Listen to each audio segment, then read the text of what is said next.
Le Yom HaAtzmaut qu'on va célébrer donc demain soir, c'est le jour anniversaire de l'indépendance de l'État d'Israël, que d'aucuns appellent le jour anniversaire de la renaissance de l'État juif en terre d'Israël.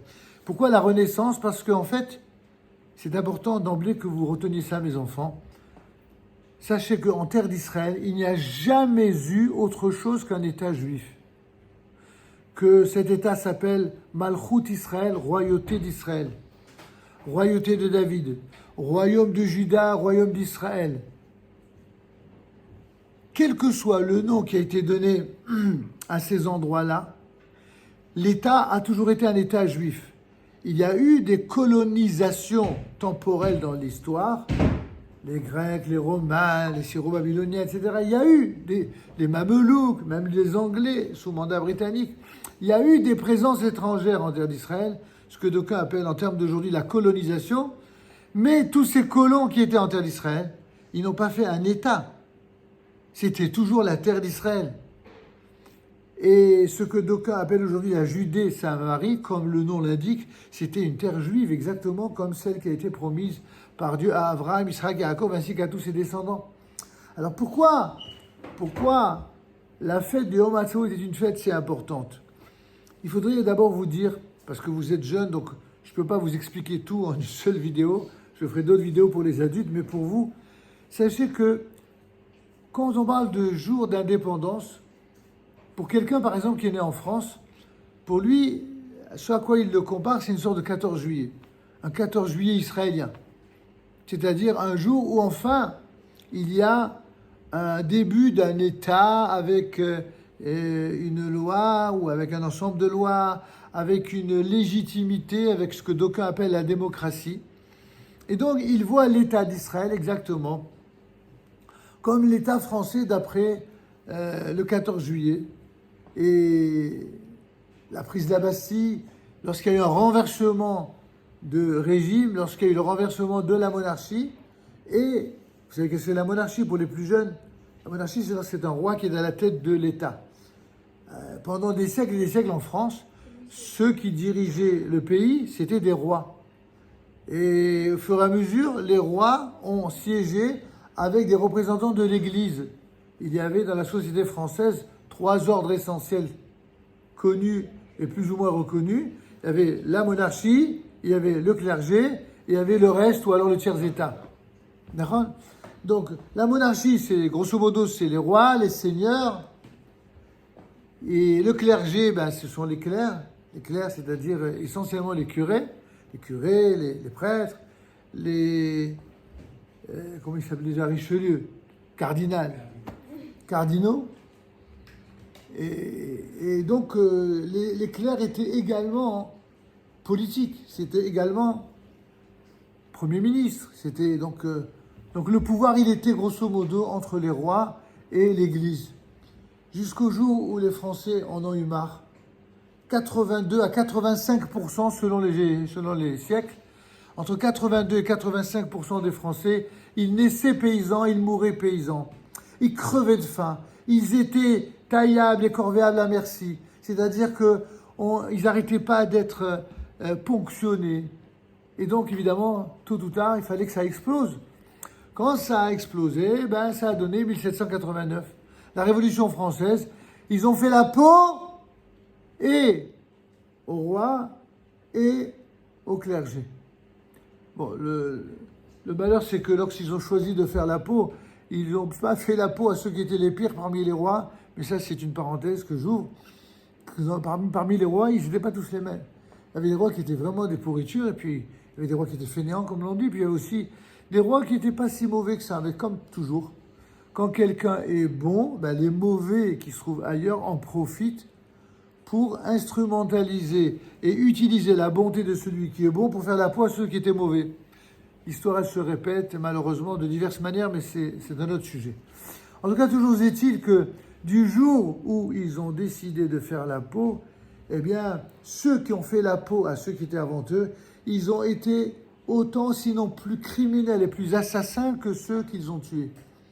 Un certain Robespierre, qui font passer pour un saint, un certain Saint-Just qu'ils appellent saint, c'était des ordures de première, c'était des gens qui ont massacré, qui ont tué, qui ont égorgé. Mais en veux-tu, en voilà. Ils n'ont fait que ça.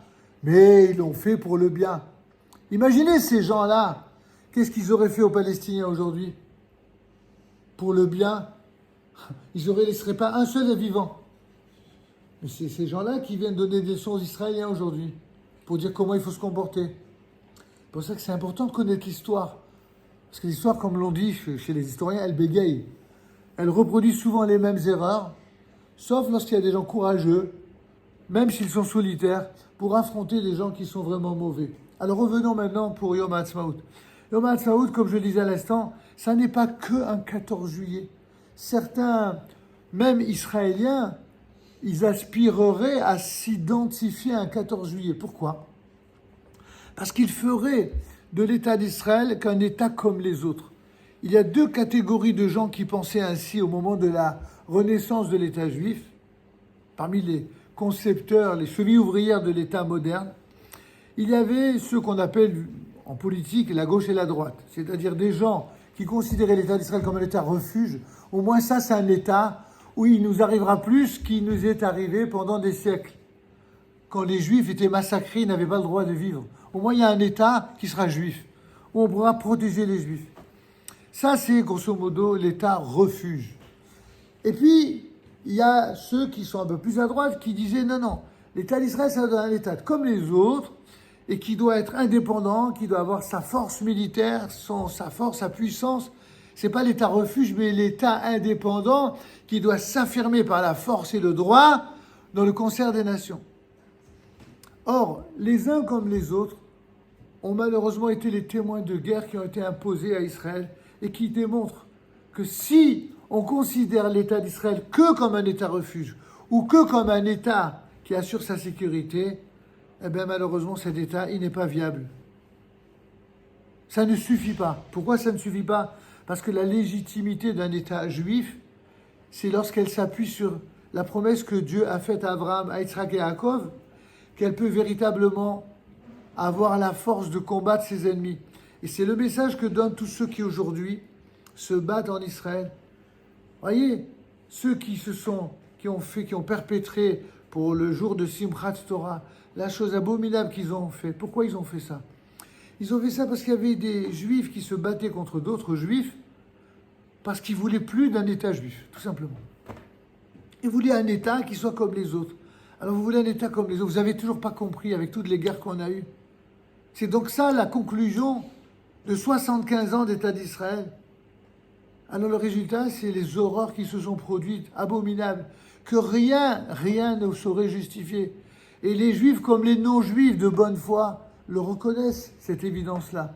C'est juste la manière de trouver la solution à ce problème. Et nous disons, avec les sages d'Israël authentiques de toujours, que la solution, c'est que le peuple juif, s'il a connu tout ce qu'il a connu pendant des siècles, c'est justement pas pour qu'il soit un État comme les autres.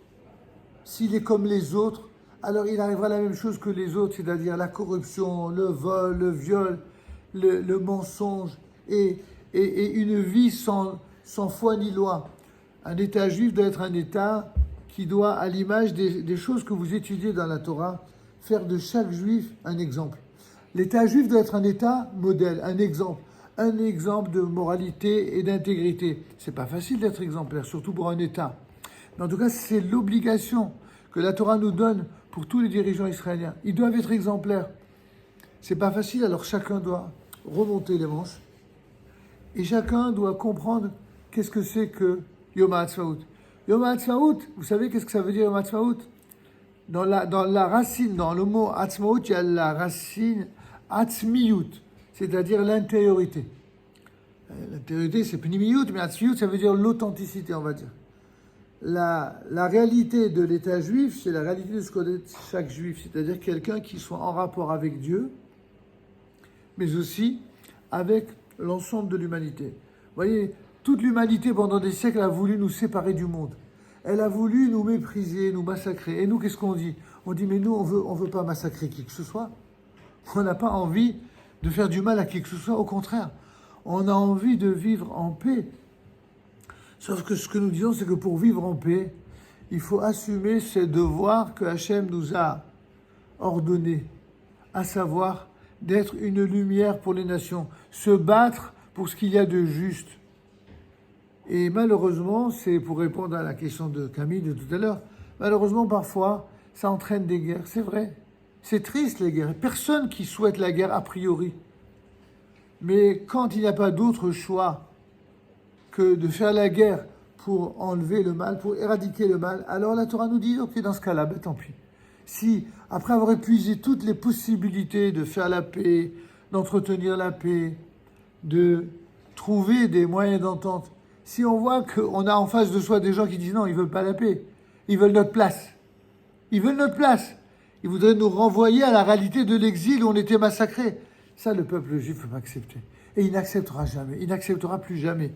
Et c'est pourquoi, le jour de Yom HaTzmaut, même si ce Yom HaTzmaut, il est un peu terni par les événements qu'on a connus le jour de Simchat Torah, il faudrait que le Simchat Torah, qui a été transformé en jour triste, eh bien qu'à la suite, la guerre que nous menons en Israël transforme cette guerre en jour heureux, qui nous amène à une nouvelle Simchat Torah, une vraie joie de la Torah, c'est-à-dire la Torah qui n'est pas la Torah des religieux, mais la Torah de tout le peuple d'Israël. Une Torah qui unifie tous les membres du peuple d'Israël autour de combats qui soient vraiment idéaux, c'est-à-dire des combats pour le bien. Et c'est pour ça qu'on doit faire Yom HaTzmaut, c'est pour ça que à l'appel des grands rabbins d'Israël de l'époque, eh bien c'est un jour de Hallel Vesimcha. On récite de Hallel pour remercier Dieu justement de ses miracles et de joie. Et donc c'est ce que nous vous invitons évidemment à faire avec nous pour la prière de demain soir et d'après-demain matin.